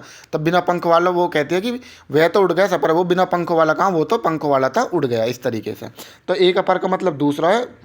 वो समझ रही है, वो कह रहे हैं दूसरे के बारे में, लेकिन वो समझ क्या रही है, बिना पंखों वाले के में। क्लियर है? यानी यहाँ पर कह कुछ और समझ कुछ और रहे हैं, तो वहाँ पर क्या होता है, आपका वक्रोक्ति हो रहा है। प्यारी कहे आज तुम, वामा हुए बतरात, हम तो है वामा सदा, काच रज की बात। अब प्यारी का मतलब यहाँ पर प्रेम प्रेमिका की बात करी गई है, और वो आपस में प्रेमी कह रहा है, जैसे कभी कभी लड़ाई झगड़ा हो जाए ना, अब आज पागलन वाली बात कैसा कर रही है कि वामा हुए बतरात, आज तुम उल्टी सीधी बात कैसा कर रही हो। लेकिन वो क्या समझती है, वो समझती है एक वामा का मतलब क्या होता है, एक वामा का मतलब होता है महिला। वो कहते हैं कि हम तो महिला हैं, महिला जैसी ही बात करेंगे, और कैसी बात करेंगे। तो वो तो कह रहा है किसके रूप में, पागलन वाली बात के रूप में। लेकिन वो अपनी वो क्या समझ रही है, वामा का अर्थ महिला समझ रही है। इस तरीके से वामा हुए बतरात, हम तो है वामा सदा, महिला अचरज की क्या बात, मतलब यहाँ पे वो क्या कह रहे हैं, हम तो महिला भैया, महिला जैसी बात करेंगे। लेकिन वो क्या कह रहा है, उल्टी सीधी बात के रूप में। को तुम ताई, हाँ घनश्याम हूँ तो कितो बरसो। अब यहाँ पे क्या हो रहा है कि जैसे राधा जी के वहाँ पे गेट पे जाते हैं, दरवाजे पे, तो वो कहते हैं कि कौन है, घनश्याम हूँ तो कितो बरसो। तो वो कहते हैं कि को तुम इतने कहाँ आए कहाँ, तो वो कह रही तुम यहाँ क्या आगे, जैसे दरवाजे पर जाके मैं घनश्याम हूँ। तो राधा जी जैसे हंसी मजाक के रूप में कह देती हैं कि वो कह रहे कि घनश्याम हूँ तो कितों बरसों, कि मैं तो कृष्ण हूँ। तो वो कहते हैं कि जब आप तो वो उसका अर्थ क्या समझ लेते हैं कि तुम, वो समझती हैं बादल है, क्या समझ लेते हैं, वो तो कह रहे कि मैं कृष्ण जी हूँ। लेकिन वो क्या समझ लेती हैं राधा जी कि ये कह रहे हैं कि बादल हो। जब वो कह रहे कि अगर बादल हो तो कहीं और जाके बरसो, यहाँ क्या कर रहे हो, इस तरीके से। ठीक है, कौन द्वार पर, राधे मैं हरी। तो वो कहते हैं कि कौन द्वार पर, राधे मैं हरी। तो वो कहते हैं कि मैं हरी हूँ, मतलब अपने बारे में बता रहे हरी है। लेकिन वो क्या समझ लेते हैं, वो समझते हैं कि बंदर है, कि वो कह रहा है कि बंदर है। तो वो कहते हैं क्या वानर का काम, अगर बंदर है तो बंदर का यहाँ क्या काम है, कहीं और जाओ, है ना। उस तरीके से कहता वो है कि बंदर है, लेकिन वो राधा जी क्या समझ लेती है, बंदर समझ लेती है। अब समझो काकु वक्रोक्ति। काकु वक्रोक्ति का क्या मतलब है, बोलने के कारण दूसरा अर्थ निकल जाता है। जैसे कि अब वहाँ पर तो आप देख रहे हो, वहाँ पर कहा कुछ और जा रहा, समझो कुछ और लो आप, बात है। लेकिन यहाँ पर क्या है, यहाँ पर बोलने के कारण दूसरा अर्थ निकल जाता है। जैसे कि मैं कहूँ, जैसे तुमने कह दो, जैसे आप किसी से, भाई तुम ऐसा ही नहीं बन पाओगे, जैसे तुमने किसी से तुम ऐसा ही नहीं बन पाओगे, अब तुम वहाँ एक से कहो अच्छा मैं ऐसा ही नहीं बन पाऊंगा। तो मतलब यहाँ पे कहने क्या क्या कि आपका, अगर मैं यह बात लिख दूँ कि तुम ऐसा ही नहीं बन पाओगे, मैं ऐसा ही नहीं बन पाऊंगा, तो इसका अर्थ ये लग रहा है कि भाई उसने कही तुम ऐसा ही नहीं बन पाओगे, तो उसने दूसरे ने क्या कह दी कि मैं ऐसा ही नहीं बन पाऊंगा, मतलब स्वीकार कर ली। लेकिन जब मैं इसे बोलूँगा तो कैसे कहूँगा, जैसे आपने मुझसे कह दी कि तुम ऐसा ही नहीं बन पाओगे, मैं कहूँगा अच्छा मैं ऐसा ही नहीं बन पाऊंगा। तो इस तरीके से बोलने के क्या दूसरा अर्थ निकल रहा, मतलब मैं ये कहना चाह रहा हूँ कि मैं ऐसा ही बन पाऊंगा, ठीक है, मतलब उस तरीके से मैं चुनौती के रूप में, ऐसे ना ये हो तो बात समझो कैसे। जैसे मो सम कौन कुटिल खलकामी, मतलब जैसे मैं कहूँ कि अगर कोई आदमी वैसे पश्चाताप के रूप में कह ले कि मुझसे बुरा कोई नहीं है दुनिया में, मतलब वो कहता रहेगा कि मुझसे बुरा कोई नहीं है दुनिया में, लेकिन अगर आप यह बात वैसे कोई कहे कि मुझसे बुरा कौन है, तो आप कह दोगे भैया आपसे बुरा तो श्याम है, आपसे बुरा तो वो क्या नाम है, किसी को राहुल है, मनोज है, इस तरीके से कोई भी कह दो अगर इस तरीके से। लेकिन वास्तव में यहाँ पे क्या है, बोलने के कारण क्या है, दूसरा अर्थ निकल रहा है, ये कह रहा है कि मुझसे बुरा कौन है इस दुनिया में सबसे, मतलब वो वियोग के रूप में जब आदमी पश्चाताप के रूप में कहे हुए इस तरीके से। मैं कुमारी नाथ बन जोगूं, तुम ही उचित तप को मोह भोगूं। अब यहाँ पे उस टाइम का वर्णन करा गया है जब प्रभु श्री राम वनों की तरफ जाते हैं, तो प्रभु श्री राम कहते हैं किससे, वो माता सीता कहते हैं और प्रभु श्री राम का आपस में वर्णन करा गया है कि मैं सुकुमारी नाथ बन जोगूं। वो कहते हैं कि तुम वन में जाके क्या करोगी, तो तुम यहीं पर रहो। तो फिर यहाँ पर माता सीता कह रही है अच्छा मैं सुकुमारी हूँ, तुम ही वनों में जाओगे, है नहीं कि तुम वन में जाओगे और मैं सुकुमारी हूँ, तुम वन में जाओगे, तुम ही उचित तप भोगो, मैं कह तुम ताप करो और मैं यहाँ रहूँ, है ऐसा कैसे हो जाएगा इस तरीके से कि मतलब तुम चले जाओ और मैं यहाँ रहूँ, तो मैं क्या, मेरा यहाँ क्या काम रह जाएगा, उस तरीके से मतलब वो जाने के लिए चाहती है। लेकिन इसका अगर हम अर्थ देखें तो क्या निकल रहा कि मैं सुकुमारी, भाई मैं तो सुकुमारी, तुम चले जाओ और तुम वहाँ जाकर ताप करो, मैं यहीं रहूँगी राजभोग। लेकिन वो क्या कहें, इसका अर्थ ये निकल के आ रहा है कि अच्छा तुम तो चले जाओगे, वर्णन में जाओगे और मैं यहाँ तुम्हारे बगैर यहाँ रह जाऊँ, इस तरीके से कि मतलब वो जाने की इच्छुक है इस तरीके से। आने को मधुमास ने आएंगे प्रियतम, आने को मधुमास ने आएंगे प्रियतम, मतलब मधुमास मतलब वो अपने प्रियतम की बात कर रही है कि मधुमास आ गया कि मेरे प्रियतम नहीं आएंगे। अच्छा फिर वो कह रही है ना आने को मधुमास नहीं आएंगे, अच्छा तुम्हारे मधुमास ना आएंगे मतलब प्रियतम आएंगे ना, तो वो तो कह रही है नहीं आएंगे और वो कह रही है कि मतलब आएंगे, इस तरीके से। वही बात जो मैंने अभी आपको एग्जाम्पल दिया था कि तुम ऐसा ही नहीं बन पाओगे, तुम कहो अच्छा ऐसा ही ना बन पाएंगे हम, इस तरीके से। देते हैं वरदान शिव भाव चाहिए मित, मतलब यहाँ पे क्या है कि भगवान शिव जो है उनको मतलब भाव चाहिए, वरदान तो वो अपना आप देते हैं, बस क्या होना चाहिए, शिव भाव होना चाहिए। अच्छा फिर दूसरा कह रहा है अच्छा वरदान के लिए क्या होना चाहिए, भोले को वरदान इसलिए दें कि क्या लेने के लिए, भाव लेने के लिए, है ना, कि भोले को वरदान हित भाव चाहिए, मतलब भोले को जो वरदान है वो क्या चाहिए, उसके लिए अपने हित के लिए क्या चाहिए, भाव चाहिए, इस तरीके से। मतलब समझ रहे होगे आप, यही एग्जाम्पल आज तक बने हैं, इनसे बाहर आपको कुछ भी मिलने वाला नहीं है। मतलब बोलने, जब आप बोलो कुछ ठीक है तो उसका अर्थ कुछ और निकला, लेकिन जब आप उसे लिखा हुआ देखोगे तो उसका अर्थ आपको कुछ और दिखेगा। यहाँ पे मोह सम कौन कुटिल कल खामी, इन्हें ये समय देख के आप इसमें आता ना सम उपमा में समझोगे आप, तो वहाँ पे इसको उदाहरण को बिल्कुल अच्छे से यहीं पे आप समझ लेना, ये आपका काकू वक्रोक्ति में आता है या वक्रोक्ति में मिलेगा आपको, क्लियर होगी। अब आओ विप्सालंकार पे। विप्सालंकार का क्या मतलब है, विप्सालंकार का जहाँ हर्ष शोक आदर घृणा विस्मय आदि भावों को अधिक प्रभावशाली रूप से व्यक्त करने के लिए किसी शब्द की बार बार आवर्ती हो जाती है, वहाँ पे क्या होता है, विप्सालंकार होता है। अब वर्ड की बार बार आवर्तिता आपने लाटानुप्रास में भी देख ली होगी, वहाँ पे भी, या इसी को पुनरुक्ति भी बोल देते हैं, पुनरुक्ति भी इसी को बोल देते हैं विप्सा को। लेकिन पुनरुक्ति और लाटानुप्रास में मैं आपको अंतर करके बताऊंगा आगे क्या क्या अंतर है वहाँ पे अच्छे से। अब इसमें क्या था, जैसे छी छी देख लो आप, राम राम देख लो, चुप चुप देख लो, आहा हा हा देख लो, हो देख लो, तो इस तरीके से विप्सालंकार का आप यानी घृणा के संबंध में, जब आपको घृणा, वहाँ पर घृणा उत्पन्न हो, इस तरीके से। यानी अलंकार विप्सा वहाँ जहाँ शब्द की आवर्ती, जहाँ शब्द की क्या हुआ आवर्ती हो, घृणा या वैराग की दर्दिश करे प्रवृत्ति, यहाँ पर क्या नहीं घृणा दिखेगा वैराग दिखेगा, उस तरीके से। अब इससे आज तक यही एग्जाम्पल बने और इससे बाहर कुछ बना भी नहीं है कि आपको कुछ अलग पढ़ना कहाँ से, अगर कुछ और पूछ लिया, कुछ भी अलग नहीं पूछेगा इनसे। जैसे देखो हाँ इन्हें रोकन को टोकन लगाओ तुम, विशद विवेक ज्ञान गौरव दुलारो, तो क्या आ गया आपको, हाँ देखते ही आप समझ जाओगे इसमें क्या है, आप विप्सा अलंकार है, ठीक है, कौन सा है, विप्सा। राम राम यह कैसी दुनिया, आ गए राम राम यह कैसी दुनिया, कैसी तेरी माया, जिसने पाया उसने खोया, जिसने खोया पाया, ठीक है ना, उस तरीके से। तो यहाँ पे क्या कर, एक तरीके से उसे मोह माया के जंजाल से मतलब दूर हो रहा है, उसे वियोग हो रहा है। चिता जलाकर पिता की हाय हाय आगा हाय हाय मैं दीन, नहा नर्मदा में हुआ यादों में तल्लीन, इस तरीके से। उठा लो ये दुनिया, जला दो ये दुनिया, तुम्हारी है संभालो ये दुनिया अगर मिल भी जाए तो क्या, ये दुनिया अगर मिल भी जाए तो क्या, यानी यहाँ पे वियोग हो रहा है एक तरीके से उसे। कभी तो कहता था कि उठा लो ये दुनिया, जला दो दुनिया की, ये बात आपने देखो, ये दुनिया, ये दौलत भी ले लो, ये शोहरत भी ले लो, ये मेरे किसी काम की नहीं, उस तरीके से भावना आ रही है इसके अंदर। यहाँ पे सुखी रहे सब सुखी रहे, बात छोड़ो मुझ अपराधी को, भैया जैसे कहना बड़ा बड़ो कह देख रखे ऐसा करो भैया, तुम यहाँ सारी चीज़ ले लो पर मेरा पीछा छोड़ो कैसी करके, उस तरीके से बात करी गई है। तो यहाँ पे क्या, यहाँ पे भी ये आपका क्या हो जाएगा, यहाँ पे भी आपका ये क्लियर हो गया सारा का सारा। उम्मीद करता हूँ कि विप्स अलंकार भी आपको बहुत अच्छे तरीके से समझ में आ गए। इनसे बाहर आज तक कुछ नहीं बनेगा। विप्स अलंकार को दूसरे किस नाम से जानते हैं, अभी मैंने बताया था, पुनरुक्ति या प्रकाश के नाम से जानते हैं। तो देखो ये मैंने पूरा का पूरा अलंकार आपका क्लियर करा दिया है। जितने भी आपका शब्द अलंकार यहाँ पे क्लियर हुआ। शब्द अलंकार से इससे बाहर आज तक ना तक कभी कोई क्वेश्चन पेपर में बना है और ना ही बनेगा, ठीक है। इससे बाहर आपको कुछ नहीं बनेगा। हो सकता है कि पढ़ाने में वो मजा तुम्हें मैं नहीं दे पाया हूँगा और ना मैं वो देना चाहता तुम्हें मजा कि 4 एग्जाम्पल लेकर हूँ बहुत अच्छे से रट के तुम्हें समझा दूँ, वो चीज़ करके तुम करो भाई वाह वाह क्या पढ़ाया है।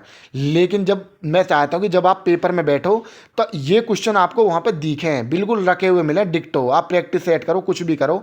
अब इसके बाद अगर आप कहीं पे भी शब्द अलंकार का कोई क्वेश्चन बाहर आ जावे तो कमेंट में लगा के बता दीजिए भैया ये क्वेश्चन तो बाहर आगा। ये बता दिया लगा आपने। कोई भी करो, इनसे बाहर आपको कुछ मिलने वाला नहीं है। यू ऐसे है जैसे दादा ले पोता बढ़ते वाली बात है ना, तो ये आपको लास्ट तक मतलब ये चीज़ आपको बिल्कुल सब चीज़ पेपर में बिल्कुल डिक्टो रखी हुई मिलेंगी। ज़्यादा मैं फौरी मानने से कोई फ़ायदा ना, आपको जब पेपर में मिले तब बात करेंगे इन सब में, ठीक है। जय हिंद, जय भारत।